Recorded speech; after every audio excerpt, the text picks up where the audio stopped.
maintenant, je me tourne vers Monsieur le député de Sanguinet, qui est aussi le porte-parole de position officielle en matière d'économie. Merci, Madame la Présidente. Un clin d'œil à mon collègue de Pontiac quand il parlait de la confiance en l'économie, c'est très important. La meilleure façon d'évaluer la confiance que les gens portent dans leur économie, Madame la Présidente, c'est d'évaluer les investissements. L'investissement, un des grands dénominateurs de l'investissement, c'est la confiance que les citoyens ont dans leur économie. Alors, on nous dit que le gouvernement libéral inspirait la confiance, mais regardez, en 2014, les investissements privés sous le gouvernement ont baissé, diminué. Les investissements privés ont diminué. Allô, confiance. Bonjour, la confiance. En 2015, l'investissement privé a baissé de 2,4 %. Les investissements miniers de 22,7 % Puis la mise en chantier a baissé de 2,3 % Alors, mon collègue de Pontiac qui donne des leçons d'économie à la CAQ, moi, je vais vous dire franchement, je trouve ça drôle. Puis quand il dit qu'on a hâte que les cours d'économie reviennent dans les secondaires, dans les cégeps, là, bien, moi, je pense qu'il serait un candidat qui pourrait s'inscrire éventuellement. Parce que, je vais vous dire franchement, là, comme leçon d'économie, là, c'est vraiment pas terrible. Bon, mais là, attendez, la CAQ, je n'ai pas fini, là. Je m'en viens sur vous autres, là. Chacun son tour. Vous êtes prêts? Bon.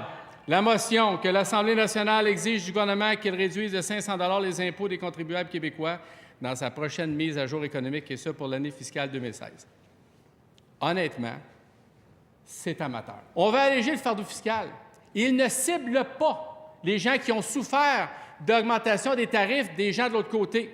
Les gens de l'autre côté ont augmenté les tarifs de façon démesurée. On le sait, ils le savent.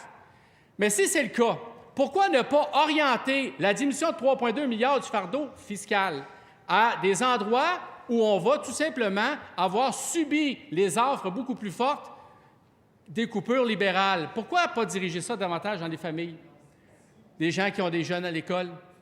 Pourquoi ne pas diriger ça dans les poches des gens qui ont des revenus plus faibles? Pourquoi ils ne font pas ça? S'ils veulent alléger le fardeau fiscal. Quelqu'un qui a un enfant au CPE, c'est plus de 2 000 $ Madame la Présidente, que les libéraux ont imposé comme taxe. Plus de 2 000 $. Alors, c'est peut-être vers eux qu'on devrait davantage leur donner de l'air. Ce n'est pas ce qu'on fait. Autre chose, autre prix Nobel d'économie, 81, James Tobin. James Tobin, ce qu'il disait, la notion la plus importante à comprendre en économie, c'est le coût d'opportunité. Il disait ça. C'est pas l'offre et la demande, c'est pas ça. Il dit c'est le coût d'opportunité. Ça veut dire quoi, Madame la Présidente? C'est quand tu fais un choix, tu renonces à d'autres choses. S'ils acceptent de baisser de 3,2 milliards de dollars les recettes de l'État, moi, on est d'accord avec ça, c'est intéressant. Mais s'ils acceptent ça, c'est quoi le coût? Le coût, ça va être un déficit de 3,2 milliards. Automatiquement. Si les revenus diminuent de 3,2 puis toute chose étant égale par ailleurs, ça veut dire qu'il y aura une augmentation du déficit de 3,2 puis je vois déjà les libéraux de l'autre côté la face qu'ils vont faire. Ils n'accepteront pas ça. On les connaît. Qu'est-ce qu'ils vont faire? Bien là, si tu dis « je baisse mes revenus de 3,2 milliards », là, tu es libéral, là, tu capotes. Parce que les libérales, c'est des coupeurs compulsifs. Là, ils vont dire « c'est le temps, on sort la hache, on va être du fun, on te le coupe ça direct d'en face ». Et là, ils vont faire quoi? Ils vont couper pour 3,2 milliards de services, Madame la Présidente. Ça va aboutir à ça. Ils vont saigner la population à blanc. C'est ça qu'ils vont faire. Il faut comprendre ça. Alors, les amateurs nous disent une solution et qui passent ça au sans-cœur. Il y a une façon d'alléger le fardeau fiscal sans couper sauvagement dans les dépenses, dans les services à la population. Il y en a une façon. Il n'y en a pas 50. Puis si on réussit à faire ça, on va être capable de baisser le fardeau fiscal de la population sans faire souffrir les gens qui doivent et qui sont accompagnés parce qu'ils sont fragilisés par la vie, ils sont accompagnés par le gouvernement sans choix. Il y a une façon de le faire, c'est de stimuler l'économie, Madame la Présidente, de faire en sorte que ton assiette fiscale va grossir. Et à ce moment-là, la pointe de tarte que tu vas prendre, même si elle est plus petite en termes de largeur, va donner beaucoup plus de gains en termes d'argent.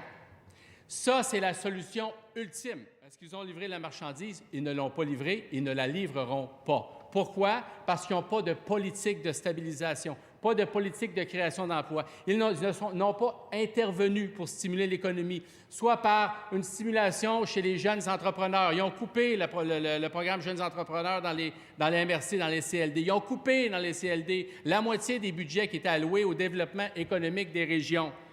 Je vous l'ai dit tantôt, les investissements privés ont baissé dans les 2 dernières années. Et cette année, les libéraux sont contents, ils avaient prévu 0 % de croissance. Puis à toutes les années, ils arrivent en bas de leur prévision. Ils étaient contents, ils disaient, bien, cette année, ça va être une bonne année, c'est 0 de croissance. Bien, si c'est 0 de croissance, puis ils sont toujours en dessous dans leur prévision, moi, je pense que devant le chiffre d'investissement privé, de croissance d'investissement privé, M. le Président, il va y avoir un moins, ça, c'est clair. Et donc, ça, c'est la façon qu'ils ont de stimuler l'économie. C'est les résultats. Perte de sièges sociaux, à coup de hockey, on se débarrasse des sièges sociaux sans rien faire. On s'assoit sur les mains, M. le Président. On laisse aller l'économie. On laisse aller les travailleurs qui perdent leur travail. Ils n'ont pas de plan de relance. Ils restent assis. Quand on leur demande pourquoi vous n'avez pas décidé d'intervenir puis de faire en sorte que Rona reste chez nous, la réponse, c'est on n'intervient pas, M. le Président. Tout simplement. La croissance économique, 2014, 1,8 de prévu, 1,5 la donne. 2015, on avait prévu 2 %, la pire depuis 2008, 1,1 C'est ça qu'ils proposent comme croissance économique, comme prospérité, M. le Président. C'est ça qu'ils veulent faire avec le Québec. Un Québec à l'agonie au niveau économique, un Québec qui est soufflé par l'austérité, qui sera amplifié, les coupures seront amplifiées par les actions ou par l'émotion de la CAQ. C'est ce qu'on va voir. On ne peut pas laisser ces choses-là aller. Les gens souffrent au Québec, M. le Président. Et là, je vais lire quelque chose que le premier ministre nous a dit. J'ai l'article. Il a dit, le premier ministre du Québec, M. le Président, « Les discours sur les personnes vulnérables, les discours sur la solidarité avec les finances publiques déséquilibrées et un endettement chronique, ce n'est que du vent. Ça ne veut rien dire pour la population. » Écoutez, c'est un record du monde, M. le Président. Ça ne veut rien dire pour la population. La protectrice du citoyen est arrivée récemment et a dit « Vous êtes en train de saccager les services à la population. » Les services chez les démunis, M. le Président.